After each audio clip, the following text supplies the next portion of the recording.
Hello, Maria Rupka from Simply More Plants. Today we're going to talk about iron. Have you had a concern in the past about your iron levels being low, or maybe you found yourself anemic?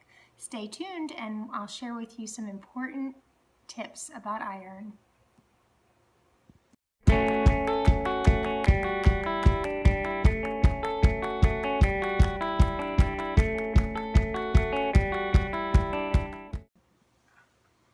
Hi guys, maybe you've had low levels of iron on your blood work, or maybe you've been anemic in the past. I want to share with you a little bit about iron so you have a little better understanding. Also, the highest plant-based sources of increasing your iron. First of all, iron is a perfect transporter for oxygen. It picks up and releases oxygen by the red blood cells in our body.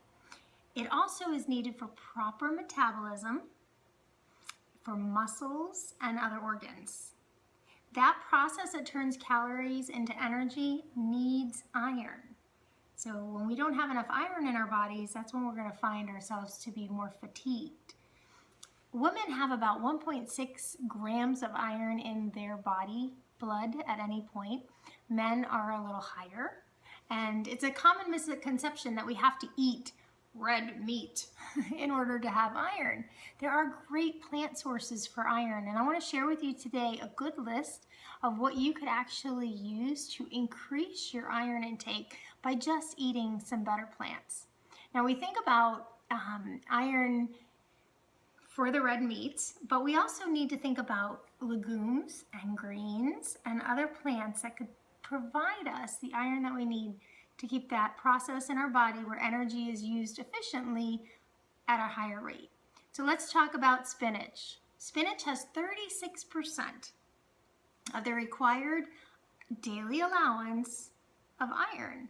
So if you think about eating a serving of spinach, you're going to get 36% of what you need for the day. So make a spinach salad, throw it into smoothies, but get that raw spinach in your meals somehow, okay? Another great source of iron is Swiss chard. Now we grow Swiss chard on our towers. It has 22% recommended daily allowance. So if you think about a serving of Swiss chard and a serving of spinach throughout the day, you're almost to half of what you need in iron for that day. Cumin. Cumin is a good spice, 16% recommended daily allowance for cumin. So I throw a little cumin in my smoothies, or when you're cooking up some recipes, you can add that spice to give your dishes a little more flavor, but also add that iron to your body. Parsley, 10%. Now, until I grew parsley myself, I had no idea the benefits or the fun that it could add to recipes.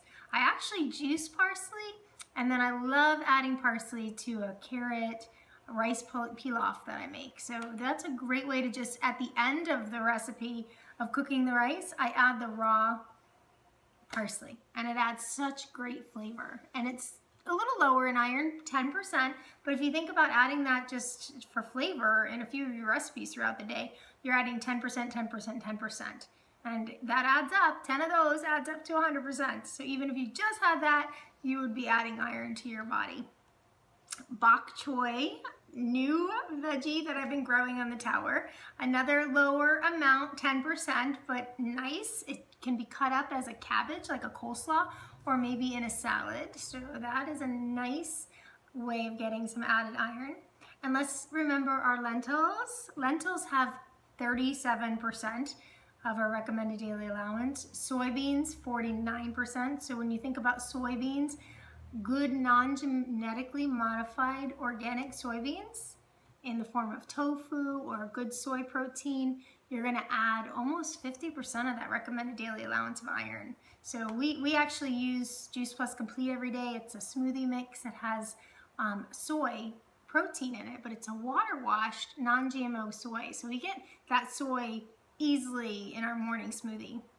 Sesame seeds. Add some sesame seeds to your salads and boom, you've got another 29% of iron. Garbanzo beans, make a nice chickpea hummus, or throw a few chickpeas on your salad. These are additional things that can be added to what you're already currently eating to increase that iron level. And kale, you know my favorite kale, 7%, a little low, but you add a little serving here in your soups. You add a nice little side dish of a kale salad, and you have an added benefit of iron in those recipes.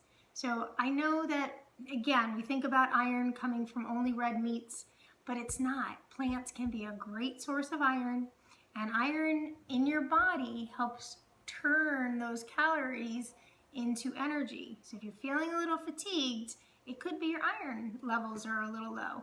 And if you have low iron and you're missing some other nutrients, that's when you're going to find yourself anemic and your body's going to have some bigger issues. So you want to make sure that your iron is good and your nutrition levels are good.